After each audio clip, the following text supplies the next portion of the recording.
But first tonight, we continue tracking the latest on the coronavirus concerns and what you need to know as the outbreak continues to spread. Good evening. I'm Mike Montecalvo. The numbers continue to rise with this virus, and the death toll here in the United States has now risen to 6, all of those in Washington state. 4 of those victims were residents of a nursing home in Seattle's suburb.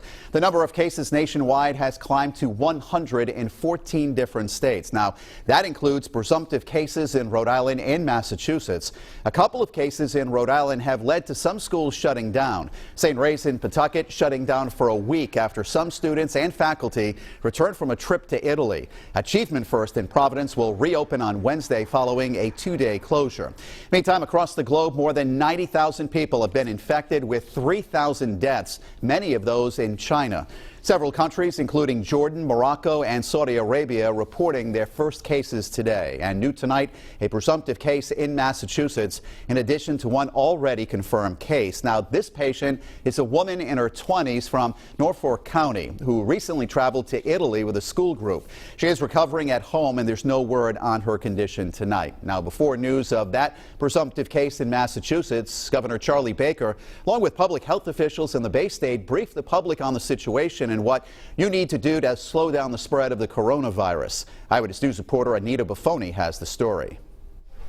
Massachusetts only has 1 confirmed case of the coronavirus, and health officials say that person is recovering well. But although the risk for getting the virus remains low, residents are being urged to take extra precautions. Governor Charlie Baker and members of his administration gave an update on the coronavirus Monday. At this time, COVID-19 risk in Massachusetts remains low. Governor Charlie Baker was on a conference call with the White House and other governors Monday to discuss their response to the virus.